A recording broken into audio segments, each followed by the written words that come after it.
There are a lot of movements that kind of go through these growing pains where the early ones are really kind of more hardcore or ideological in a sense. And then as you get to become a very big movement, that gets diluted to some extent. I think there's an inevitability to it. You're not going to have billions of like hardcore cypherpunks in the world, as cool as Yeah. that would be.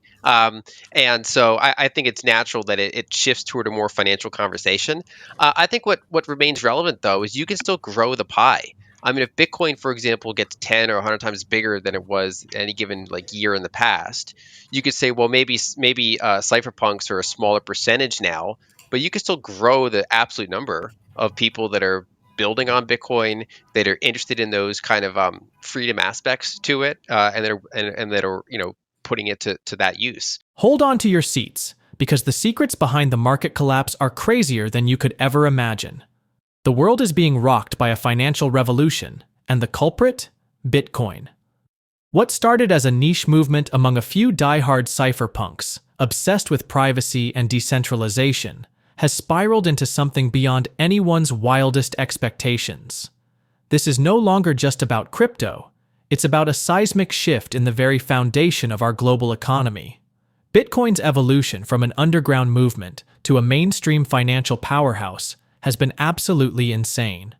Initially, it was driven by a small, passionate group fighting for freedom from the control of traditional financial institutions.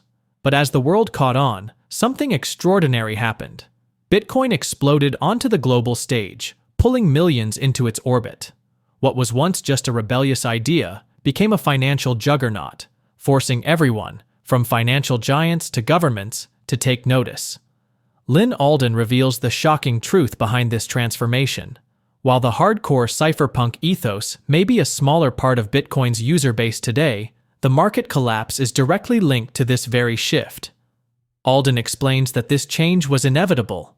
Bitcoin was always going to grow, even if it meant leaving some of its original ideals behind. The market collapse? It's a direct result of Bitcoin's unchecked expansion into the financial mainstream. But here's the most mind-blowing part. Bitcoin's growth is far from over. It's continuing to infiltrate new spaces, bringing its revolutionary ideals with it. This shift is going to reshape the global economy in ways you won't believe. The untold secrets behind the market collapse are only just starting to unravel, and what's coming next will leave you speechless. Let's watch clips from Lyn Alden's explosive interview to gain more insight. Don't forget to like, subscribe, and enable notifications for additional in-depth content. Thanks for joining us again. Enjoy the video. This is pretty much what price focused Bitcoiners would hope for is that Bitcoin is kind of separated from the others, that they're at least going to ring fence the coins they already have. That was at least my kind of lower end base case is, not trying to expect bigger things, and I'd rather be surprised to the upside than the downside. So we at least got, it seems like the minimal start, and then we'll see. I think the biggest, there's a couple reasons I think why price action is not very great at the moment. I think one is that the market already kind of anticipated this. It's not really like a massive upside compared to what they expected. And to the extent that it could be, because of the open ended nature of trying to find ways to buy more Bitcoin in a budget neutral way, it's very unclear on the timeline or the scale that will end up occurring. And so the market still has questions, and whenever you have questions, you have price uncertainty. And then in addition, I mean, when we saw like Bitcoin consolidate for 7 months last year, right? So March 2024, it broke out, touched new highs, and there were some kind of like on-chain indicators you can look at that kind of give you a little bit of a measure of maybe euphoria or just kind of the sheer speed of the move. And so, for example, I like to look at market cap to realized cap. Basically, the ratio of market capitalization to like average on-chain cost basis. And when that becomes pretty elevated, sometimes the market needs to digest that because that's, in some ways, it's like a temporary price. It's like if one house on a block sells and all the houses get repriced, it's like, well, is that really the new liquid price at the street, or maybe does it need more time to actually get there? So I think that Bitcoin had this like 7 month consolidation. It wasn't nothing was as euphoric as we see in multi-year tops historically that Bitcoin's had, but it was a little frothy. We worked that out, and I think we saw kind of similar ratios back in November 2024 after the election, when it broke out to kind of the first time it was touching 100K. We had similar kind of a consolidation since then at around a similar kind of market value to realized value ratio. So it's not that surprising to see that the market needs time. There was a lot of euphoria around MicroStrategy at the time as well. I mean, it was trading at like over 3 times NAV, if I remember correctly. And these things just kind of take a time to digest. So I think that's kind of where we are with the market. The way that I generally talk about it is Bitcoin has plenty of its own characteristics to be bullish on, and any kind of large individual nation state buying is kind of a boost, a cherry on top. And it's always better to kind of have just low expectations, so that you're more likely to be surprised to the upside than the downside. And I think that it kind of the main thing now is just uncertainty, right? Timing, the scale that they'll do it.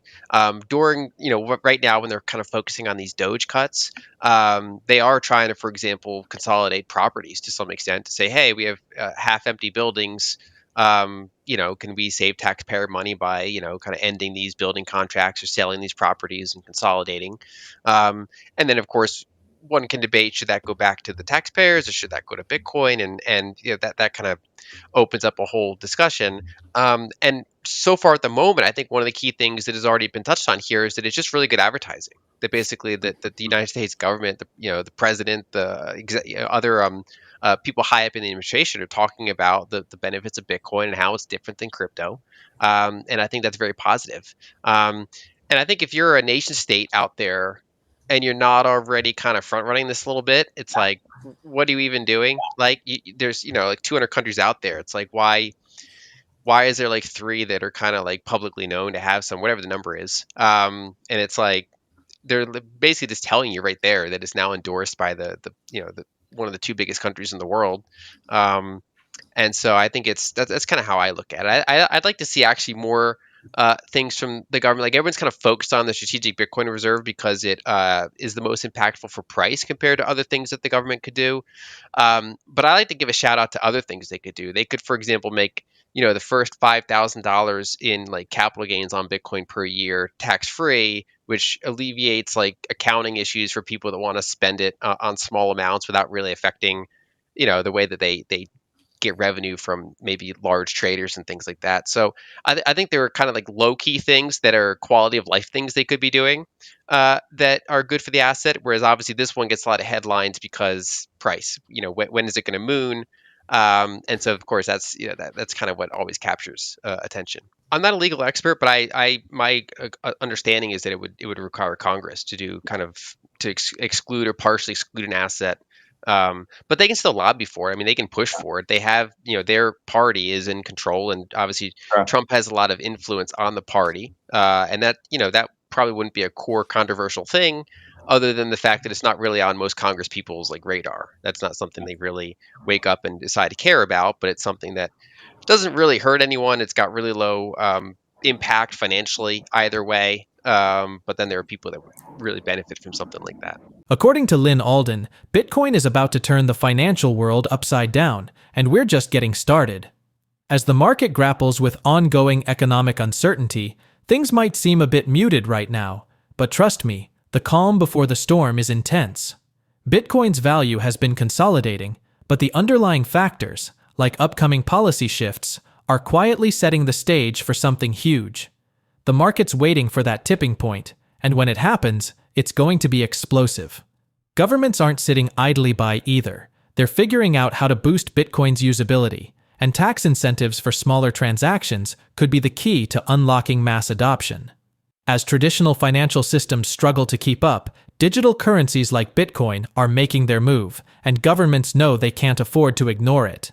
But here's the catch. The rise of Bitcoin brings tension, especially as countries like the BRICS nations push to create non-censorable transaction methods. It's a wild race between innovation and the volatile nature of digital assets. Let's watch more clips from the interview. I would actually add to that point real quick is that when we see in the BRICS nations, they have been for a while exploring all of these like other potential like transaction methods, cross-border payments and settlements that are not censorable by any one country, and they've had a lot of frictions with that. It kind of shows the challenge of trying to agree on like this closed source consortium type of thing. So the BIS was like Enbridge, I think it's called, and there's a number of central banks that were participating in that. And there's like BRICS Bank, and basically these various ways to try to make that work outside of the dollar system. And they have this open source, freely accessible thing that's already working. And one of the friction points, I think, for a lot of them is, I mean, one is just maybe lack of understanding or like not having done the time on it, and two is like even if someone gets it, there's always career risk. You add Bitcoin to your reserves, and then it goes through a period of downward volatility. And one of the challenges that they kind of have to have Bitcoin to make use of that, because if they only want to say buy Bitcoin to use its transactional properties after they've been censored, that gets harder, especially if there's like a big amount of censoring happen. So they have to kind of pre-own it if they're going to get the core benefits, but then they go along for that volatility ride. So then they have to position it accordingly so that they don't get like public backlash or career risk and things like that. But I just find that we kind of have it staring us in the face, a problem that dozens of countries are like literally saying we want to have this thing, we want to have X dollar settlement mechanisms, and yet strategically there is this asset that does exactly that. So generally speaking, a weaker dollar is good for global liquidity and therefore asset prices. Other levers are just basically to tone down some of the things that they like the tariffs, for example, to say, okay, we have more clarity here. We're happy with our tariff approach. This is what we're going to do. And maybe we'll ratchet up over time or something like that. Basically, a little bit less kind of headline risk than investors keep running into where, they think certain things playing out. And then it's like, oh, these tariffs are back on the table and they're off again. They're on again. They could decide to reduce the impact there. They also can focus on tax changes. Generally speaking, there are ways to stimulate not just through spending, but by in some sense reducing revenue. That's like another lever that they can choose to pull. The prior administration, they passed a pretty big tax cut, and it resulted, for example, in capital repatriation. So companies around the world had kind of global capital, and then they pulled it back to the U.S. And then a lot of times they used it to buy back shares, which was good for the stock market. Now they don't really have that same kind of pool of cash, but overall, any of those things that are kind of pro bottom line and less disruptive, they could decide to pivot to more of those once they get past this kind of earlier pain point. Another challenge that they face is that Trump in this administration is entering with higher equity valuations than the prior time. Not just in terms of like what the S&P 500 is, but like say price to earnings multiples and other metrics like that. So they're starting with a position that's it's kind of takes more effort to kind of keep it elevated or keep climbing. And so this might be a way of kind of setting expectations to say, maybe don't expect, the first year to be anything like the prior year because it's already somewhat frothy. I mean, I keep using Costco as an example where they were trading at like 60 times earnings for like a 45-year-old blue chip company or however old they are, and it's like, and you see that a lot in the market. That just there's pockets of froth out there. It's not just the big seven tech names. It's other kind of growth oriented, high quality, large cap equities in general, a little bit frothy. So, and I think they see that. There are a lot of movements that kind of go through these growing pains where the early ones are really kind of more hardcore or ideological in a sense. And then as you get to become a very big movement, that gets diluted to some extent. I think there's an inevitability to it. You're not going to have billions of like hardcore cypherpunks in the world, as cool as Yeah. that would be. And so I think it's natural that it shifts toward a more financial conversation. I think what remains relevant though is you can still grow the pie. I mean, if Bitcoin, for example, gets 10 or 100 times bigger than it was any given like year in the past, you could say, well, maybe cypherpunks are a smaller percentage now, but you can still grow the absolute number of people that are building on Bitcoin, that are interested in those kind of freedom aspects to it, and that are putting it to that use. I mean, part of the reason I'm active in venture in Bitcoin is to keep supporting people that want to do interesting things with Bitcoin aside from just hold it. That want to build out better payment rails and use it as a truth server. Like the mutability aspect to say this thing was indeed stamped into it at this time, and we can prove it. That kind of stuff. And I think that that's still relevant, and I think there are a lot of really good people still working on that. One of the narratives that some bears like to use. I mean, some people in the Bitcoin community kind of point this out, but there are also people external to it to say Bitcoin is quote unquote captured now because Yeah. everybody's focused on number go up and nation states, and I think that that's kind of missing the forest for the trees, because this wasn't a decision by Bitcoin to be purchased. It's a decision, by the fiat system to recognize its benefits and to start buying it. And part of what makes some of those other elements strong is when you have a much larger and then potentially less volatile Bitcoin. By being a fairly small asset that not a lot of people understood or own, that limits its transaction potential because fewer people want to accept it. Even if they do accept it, they have to deal with the volatility of it, compared to something like the dollar or stable coins, that they kind of fill that role. And I think as more and more entities hold Bitcoin, and just as a normal course of operation, the network becomes bigger, more liquid, in time. I would argue less volatile, and that's indirectly good for some of those more cypherpunk things. It's better when the currency is not fluctuating around by like 80%, and having these massive drawdown stuff. Obviously, be like upward volatility, but eventually, when you get to a certain scale, both sides of volatility should hopefully decrease, and that's a good thing for those other purposes. As countries explore alternative transaction methods that are not susceptible to single country censorship, they encounter technological hurdles and geopolitical frictions. These endeavors mirror the larger trends observed in the recent upsurge of Bitcoin's value and the growing interest from various governments, including the US, in establishing strategic Bitcoin reserves. The Trump administration's ambition to accumulate as much Bitcoin as possible highlights a significant pivot in monetary strategy, aiming to bolster national economic resilience. This approach seeks to secure a formidable cache of a non-traditional asset and aims to reinforce the US's position in the burgeoning digital economy. As reported, the administration's efforts are focused on creating a budget-neutral strategy that does not burden the taxpayer, illustrating a thoughtful integration of new financial technologies within traditional economic frameworks.